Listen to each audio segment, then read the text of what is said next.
I'm nervous. Hey guys, this is Austin, and this is the USB killer. Now, it might not look like much, however, this will straight up kill your computer. So this is a device that's used to test hardware. So while it looks like an ordinary USB device, you take the cap off, it could be any old flash drive.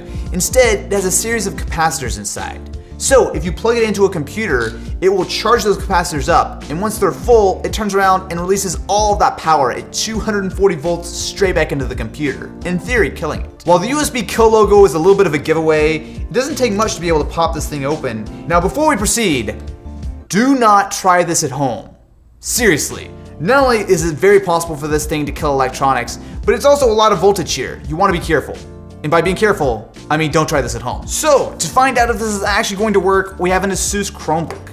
Now, USB Killer claims that this is going to work on around 95% of computers. And the reason for that is that while some computers have properly capped USB ports, most have completely unprotected ports, which means that if this thing sends a ton of power through the computer, instead of being able to block it at the port, it's going to send it straight into the motherboard, fry a bunch of stuff, it's going to be dead. So in theory, I plug this in, and it's going to die. So, plug it in 3, 2, 1.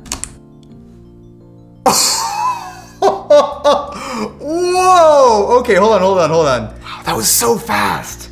Like, I don't even think it took like half a second. Like, it plugged in, I heard a little tiny click, and it was done for. Oh man, I see this light, which makes me think there's maybe some life, but the screen is definitely dead. Maybe the battery's still intact, which is running that light, but Chromebook, done for. I don't want to do the MacBook. I don't want to do the MacBook. I think it's gonna kill the MacBook, man. I think it's gonna kill it. I don't want to do the MacBook. I'm not even joking right now. The evil part of me wants it to not survive. Ooh. Everyone is saying that. Yeah, but everyone's not gonna have to buy me a new MacBook when this one dies. Can one. All right, it's MacBook time. This guy, it's on him. You're gonna have MacBook blood on your hands. We're going to try the USB killer on the brand new 2016 MacBook Pro. Now, normally I would not want to kill this under any circumstances. However, apparently Apple has actually fixed the USB ports so that they are not susceptible to an attack like this. So because this doesn't have normal USB ports, we're gonna be using a USB-C to USB-A adapter. This shouldn't affect anything, but we'll find out. Dude, I'm so nervous. I'm so nervous right now. All right, there's nothing to it. Let's plug the adapter in.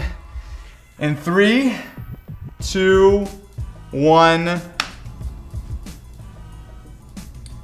Oh, it clicked, it clicked. Oh, it's clicking, do you hear that? Oh, it survived. All right, that's enough clicking, Okay, you're good. Oh man, I was so convinced it was about to die. So now what I want to know is, did we actually kill the port? So I plug in power.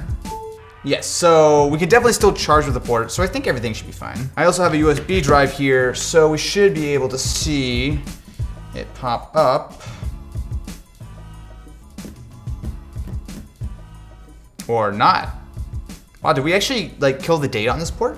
Hang on a second. So it looks like this is still getting power, so the power part of this port still works. But as far as data goes, we completely killed that Thunderbolt port. Wow. Now it's time to raise the stakes. This is a 32-inch TV.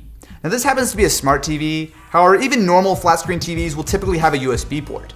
So usually you plug in a flash drive to load pictures, video, or even firmware. So we're gonna find out. Will the USB killer be able to kill an entire TV? Plugging it in 3, 2, 1. Oh, I heard it. The TV's still on. It's not ticking. I heard one loud click and that was it. I wonder, does the USB port still work? Because the TV's still fine. So to find out if this actually works or not, we're gonna plug a keyboard in, which might sound like a weird thing to do. However, since it's a smart TV, it actually does support a keyboard, so. Nothing, no. See, I don't even think this is getting power. While the USB killer didn't kill the TV, it did at least fry the USB port. Next, we have a phone.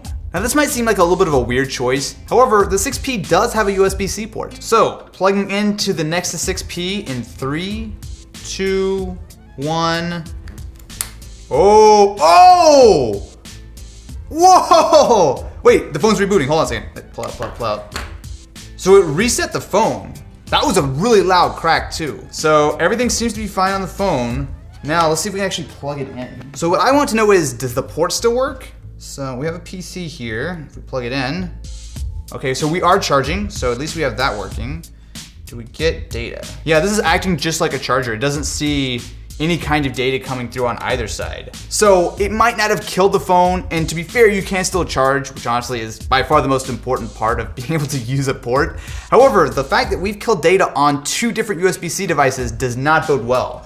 This USB killer is no joke. As long as you're careful with your electronics and don't let random people plug things in, you should be fine. However, all it takes is a single second and you can do some serious damage.